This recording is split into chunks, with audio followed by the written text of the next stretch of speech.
के सियासत की दिल्ली में प्रचार तेज हुआ है। आम आदमी पार्टी और बीजेपी में सियासी घमासान के बीच आज बीजेपी ने अपने संकल्प पत्र का दूसरा हिस्सा जारी किया। बीजेपी नेता अनुराग ठाकुर ने कहा कि बीजेपी सरकार बनती है तो आप सरकार के खिलाफ भ्रष्टाचार की जांच होगी।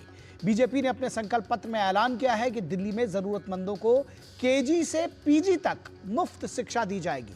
प्रतियोगी जो परीक्षार्थी हैं उनमें परीक्षाओं की तैयारी के लिए आर्थिक मदद की घोषणा की गई है। इस तरह बीजेपी ने गरीब कल्याण योजनाओं को लेकर दिल्ली में हर वर्ग तक, हर तबके के बीच पहुंच बनाने की कोशिश की है।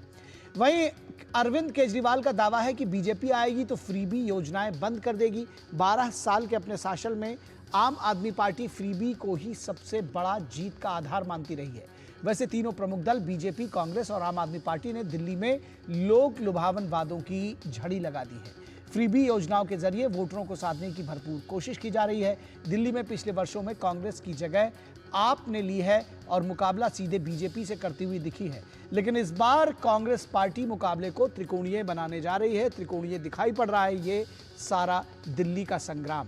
जानकार ऐसा मानते हैं कि आम आदमी पार्टी के खिलाफ मजबूत उम्मीदवार उतारकर कांग्रेस पार्टी ने फ्रेंडली फाइट जो था, फ्रेंडली मैच का भ्रम जो है उसको तोड़ने की कोशिश भी की है, लेकिन गठबंधन की मजबूरी में खुलकर मैदान में आने से वो हिचकिचा रही है।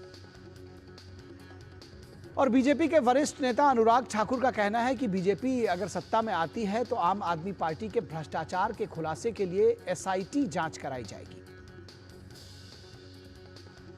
बोर्ड को पेश क्यों नहीं किया गया? दिल्ली जल बोर्ड के 28,000 करोड़ के घोटाले पर क्यों नहीं आपने चर्चा करवाई?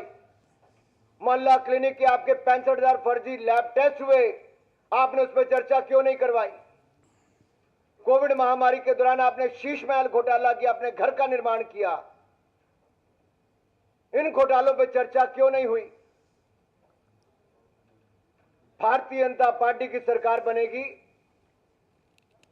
हम आम आदमी पार्टी के कुशासन और भ्रष्टाचार के खिलाफ, चाहे डीटीसी की बात हो, मोहल्ला क्लिनिक की बात हो, शराब घोटाले की बात हो, जल बोर्ड से जुड़े घोटाले की बात हो, इन पर एसआईटी की जांच बिठाएंगे।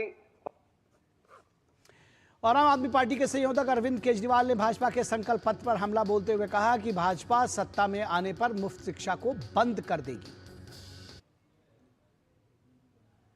इसका मतलब ये सबको अब मुफ्त शिक्षा बंद करके जरूरतमंदों को देंगे। इसका मतलब लोग इनके नेताओं के घर के चक्कर काटेंगे कि मेरा भी मुफ्त करा दो जी, मेरा भी मुफ्त करा दो जी। आज दिल्ली के 18 लाख बच्चे दिल्ली के सरकारी स्कूलों में पढ़ रहे हैं, सबकी शिक्षा मुफ्त है।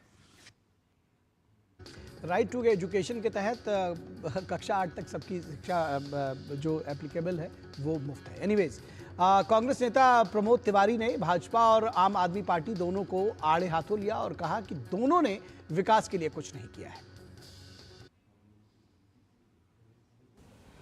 तो आम आदमी पार्टी आरोप लगाती है भाजपा पे कि वो जूते बांट रहे हैं, भाजपा आरोप लगाती है कि कुर्सियां बांट रहे हैं। अरे ये बताओ, ये टूटी सड़कें कब बनेगी, जमुना का पानी कब साफ होगा, कब आम जनता को मुक्ति मिलेगी इस जहरीली हवा से? उसके लिए दोनों जिम्मेवार। और हमारा संवाददाता धीरज कुमार हमारे साथ इस पूरी खबर पर बातचीत करने के लिए जुड़े हुए हैं। धीरज, लगातार आप इन चुनावों को कवर कर रहे हैं, कौन सा कोण या ये कहा जाए कि किस तरह की लड़ाई आप देख पा रहे हैं?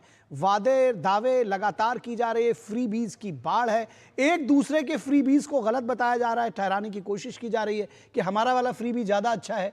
इस बीच में किस तरह का संघर्ष आप देखते हैं? कांग्रेस भी अच्छा लड़ रही है।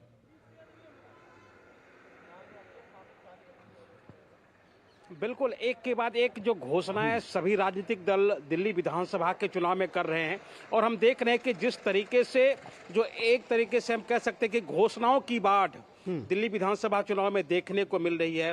पहले आम आदमी पार्टी ने घोषणाओं की शुरुआत की, फिर उसमें जो कांग्रेस पार्टी ने भी एक छलांग लगाई और जो प्यारी दीदी जैसी योजना और बीमा जैसी योजनाओं की जो एक लंबी कह सकते हैं कि एक लंबी कतारें जनता के लिए खोलने का जो संकल्प है वो लिया। और उसके बाद अब भारतीय जनता पार्टी मैदान में आई है और भारतीय जनता पार्टी ने अपने संकल्प पत्र के जरिए आम लोगों से एक तरीके से कह सकते हैं कि संवाद स्थापित करने की कोशिश में जुटी हुई है। हालांकि जो बातें फ्रीबी की कही है, उस फ्रीबी के तर्क में पूर्व केंद्रीय मंत्री अनुराग ठाकुर का साफ तौर पर यह कहना था कि हमारा जो फ्रीबी नहीं है, हमारा ये संकल्प है। और भारतीय जनता पार्टी की एक जो सबसे बड़ी बात है कि वह अपने संकल्पों को सिद्धि तक पहुंचाती है। हमने जो कहा है वो हमने किया है। प्रधानमंत्री ने जिस तरीके से लोगों के साथ जो वायदे किए, जो दावे किए, उसको उन्होंने पूरा किया है। आप स्टेटवार भी इसके बारे में डेटा ले सकते हैं, इसके बारे में जानकारी ले सकते हैं कि हमने अगर महाराष्ट्र में जो कहा वो हमने किया, हमने हरियाणा में जो किया कहा वो हमने जनता के उन वायदों को पूरा किया। या बाकी राज्य, अगर राजस्थान की बात करें, राजस्थान में भी हमने जो संकल्प लिया उसको हमने सिद्धि तक पहुंचाया। अच्छा धीरज, तो भारतीय जनता पार्टी एक तरीके से ठीक है धीरज, कई सारे जो राजनीतिक विश्लेषक हैं उनको मैंने ये उनके मुंह से ये सुना कि भाई जो योजनाएं और जो वादे जो दरअसल लागू करने की बात में, उसमें तो लगभग सबने बराबर कर लिया, सभी ने फ्रीबीज किए हैं, सभी ने मुफ्त शिक्षा की बात कही है, सभी लोग कह रहे हैं कि हम ये काम करेंगे। ऐसे में भ्रष्टाचार, कुशासन, ये एक बड़ा मुद्दा हो सकता है इन चुनावों में। किस तरह से इसको देखते हैं? एसआईटी बनाने की भी बात कही है, कहा है कि ये जो सारा भ्रष्टाचार हुआ है पिछले 10-12 वर्षों में, इसके खिलाफ कार्रवाई करेंगे, कहती है बीजेपी।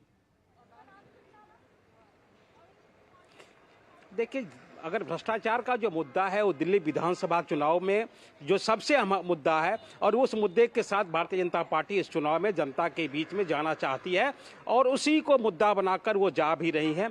चाहे वो भ्रष्टाचार का मुद्दा, जैसा कि आज साफ तौर पे कहा है पूर्व केंद्रीय मंत्री ने कि हम एसआईटी की जांच कराएंगे, और जिस तरीके से जो दिल्ली जल बोर्ड में 28,000 करोड़ रुपये का एक तरीके से घोटाला हुआ है, जो पैसा यहाँ के जो लोगों के जो पाइप बदलने के लिए, लोगों के जो पीने के पानी के पाइप बदलने के लिए दिए गए थे, उन पैसे का जो इस्तेमाल नहीं हो पाया। और अगर पैसे का इस्तेमाल होता तो लोगों को शुद्ध पेयजल की जो सुविधा है वो जरूर उसे मिल जाती।